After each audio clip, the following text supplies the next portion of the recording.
After creating the hilarious landmark animated show Dexter's Laboratory for Cartoon Network, Genndy Tartakovsky wanted to go in a different direction for his next series.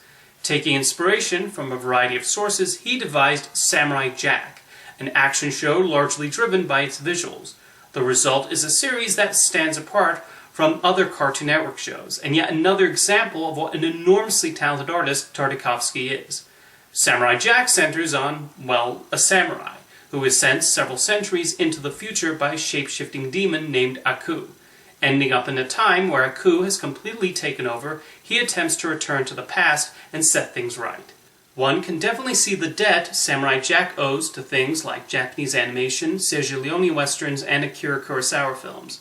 Jack is similar to Clint Eastwood's Man with No Name, as a lot of the show mainly involves him ending up in a new location and helping the locals with the problem facing them. He is someone compelled to do good and help others, and this is also pivotal to his arc. There are so many points where Jack comes close to returning back in time, but his good nature prevents him from jumping into the time portal. You really feel his determination, and he's an incredibly easy character to root for. Even though Jack is voiced by Phil LaMarr, he does not say that much, and yet we understand completely everything going on in his head. Then there's the villain, Aku. Voiced by Mako, he proves to be quite the diabolical villain. He's so unashamedly evil and always excited to mess with Jack and ruin his chances to stop him. Aku also provides some of the biggest laughs in the show, as his reactions whenever Jack throws him for a loop are hilarious. I'm a huge fan of his design and animation, as Tartakovsky takes full advantage of his shape-shifting abilities, and there's a wonderful fluidity to his animation.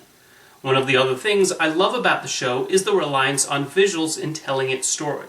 Jack is a man of few words, and there are long stretches where we don't hear any dialogue, as Tartakovsky relies on the visuals, sound effects, and music to convey the proper mood and to move the story forward.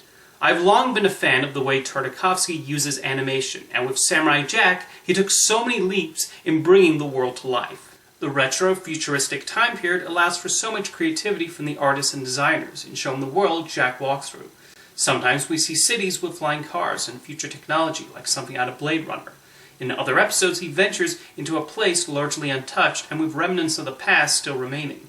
While in other episodes, there is a mixture of new and historical.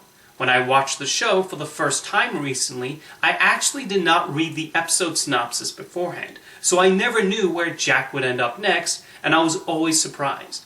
Being an action show about a samurai, there's a heavy emphasis on swordplay and martial arts, and everything in that department is so brilliantly staged. First through the storyboards, and then eventually the completed animation. Tartakovsky and his team reportedly did a lot of research to make sure several of Jack's fighting moves were accurate. Then there's the way Samurai Jack uses aspect ratios. The screen frequently changes sizes, going from the standard Academy ratio to a more widescreen image, reminiscent of classic CinemaScope epics, and even somewhere in between, and at no point do these feel distracting. Tartakovsky wanted the show to appear cinematic, and I think he succeeded. I also have to give credit to James L. Venable, who composed the music for the show's first 4 seasons. The music is such an integral part of Samurai Jack, and knows when to be quiet and when to be triumphant and exciting. Throughout the series, Jack encounters a wonderful variety of people and creatures, all of which are wonderfully designed. A character that stands out is the Scotsman, who starts out annoyed with Jack, but eventually becomes an ally. Voiced by John DiMaggio, speaking in an over-the-top Scottish accent, he makes a few appearances, and it's great that even though they're polar opposites in personality and temperament, there's a mutual respect. Then there's the episode where he encounters a creature who bears a certain resemblance to Totoro from My Neighbor Totoro. It's an example of how the show is just as good at comedy as it was at action and drama, and Tartakovsky and the storyboard artists have fun with creating a number of humorous scenarios with this monster.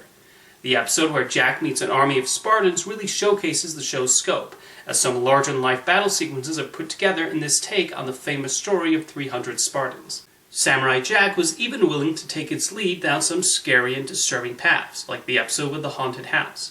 Jack stumbles upon a house controlled by an evil spirit, and the images Tartakovsky and his artists conjure up provide plenty of nightmare fuel.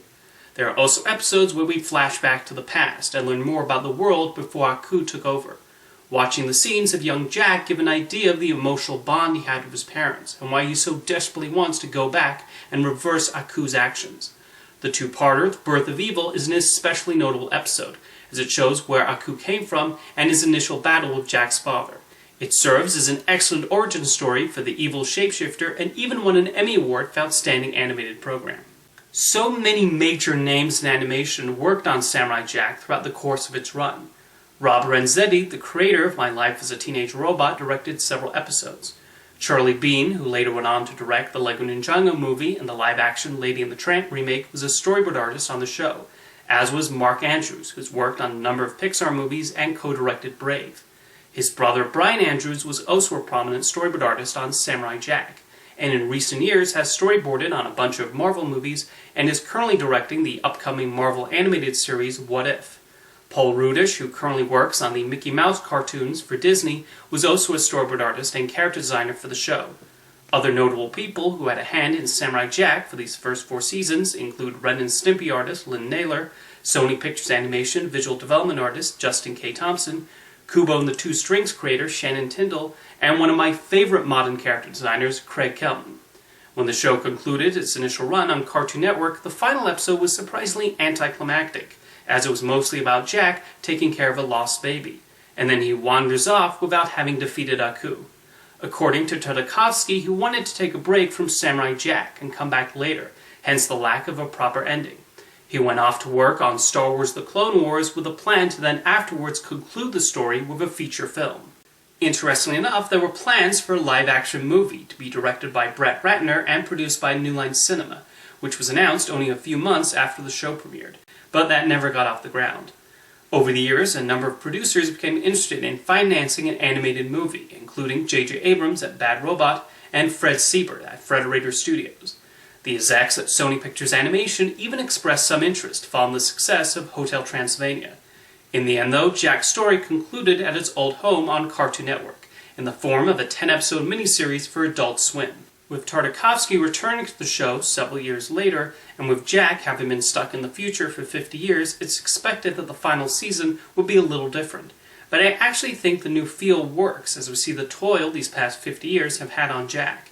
He would not be the same person he was at the beginning of Season 1, and I also like the development of Aku becoming bored of his constant pursuit of Jack. Then there's the addition of the Daughters of Aku, as it would make sense for him to attain a cult that worships him, and it was interesting seeing where the story took them. Samurai Jack moving to Adult Swim meant Tartakovsky had the freedom to include blood, although the gore is not just there for the sake of it. The use of blood serves a thematic and narrative purpose, as we see Jack coping with some surprising actions. Tartakovsky takes full advantage of the widescreen format now adopted by television shows, while still playing with the aspect ratios. The animation has been updated and becomes reflective of the new tone of this season. Tyler Bates became the principal composer for Season 5, and he did an excellent job of composing the various themes. We do see many returning characters from the original run, but they are not just there for the sake of fan service. It's through seeing them that we witness the lasting impact of Jack's adventures. He may not have succeeded at returning to the past all those years ago, but he still made the future a slightly better place with his moral code and need to help others. It all leads to an emotional series finale that beautifully ties up Jack's story and concludes Samurai Jack on a high note. Throughout its 5 seasons, Genndy Tartakovsky and his team created a timeless animated series that was willing to take chances and was a unique entry in the Cartoon Network catalog, thanks to its amazing visuals, engaging characters, and genuine stakes. See you next time.